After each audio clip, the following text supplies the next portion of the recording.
பஹல்காமில் பயங்கரவாத தாக்குதலின் போது சுற்றுலா பயணிகளுக்கு உதவியவர்கள் காஷ்மீர் முஸ்லிம்கள் தான் என ஜம்மு காஷ்மீர் மக்கள் ஜனநாயக கட்சி தலைவர் மெஹபூபா முஃப்தி தெரிவித்துள்ளார்.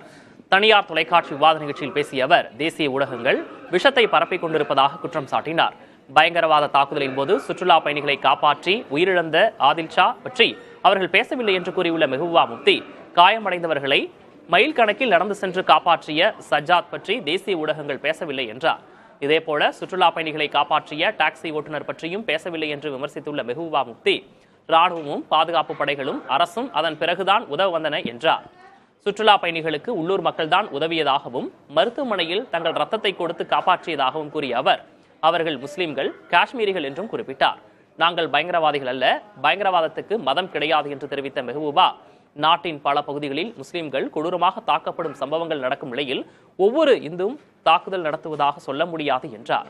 ஜம்மு காஷ்மீரின் பந்திப்போரா மாவட்டத்தில் பயங்கரவாதிகளுடனான துப்பாக்கிச் சண்டையில் 2 பாதுகாப்புத்துறையினர் காயமடைந்தனர். பந்திப்போரா மாவட்டத்தில் குல்னார் பாசிபோரா என்ற இடத்தில் பயங்கரவாதிகள் பதுங்கியிருப்பதாக கிடைத்த தகவலின் பேரில் அங்கு பாதுகாப்பு படையினர் சுற்றி வளைத்தனர். அப்போது பயங்கரவாதிகளுடன் கடும் துப்பாக்கிச் சண்டை நடைபெற்றது. பயங்கரவாதிகள் பதிலுக்கு சுட்டதில் பாதுகாப்பு படையைச் சேர்ந்த 2 பேர் காயமடைந்தனர். அங்கிருந்து மேலதிக தகவல்கள் இன்னும் கிடைக்கவில்லை.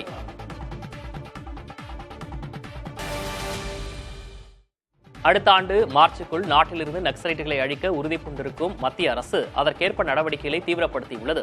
இதன் ஒரு பகுதியாக நக்சல்கள் ஆதிக்கம் மிகவும் அதிகமாக உள்ள சத்தீஸ்கர், மகாராஷ்டிரா, தெலுங்கானா ஆகிய மாநிலங்கள் இணையும் பகுதியில் பாதுகாப்பு படையினர் கூடுதல் கவனம் செலுத்தி வருகின்றனர்.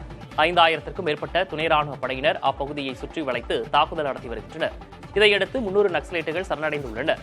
துணை ராணுவ படையினருக்கு உதவியாக பல்வேறு சிறப்பு படைகளும் உதவி வருகின்றன.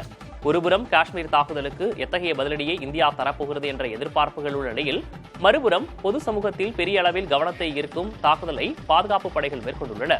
இதன் காரணமாக 3 மாநிலங்கள் சந்திக்கும் பழங்குடிகள் நிறைந்த பகுதி தற்போது போர்க்களம் போல் மாறியுள்ளது.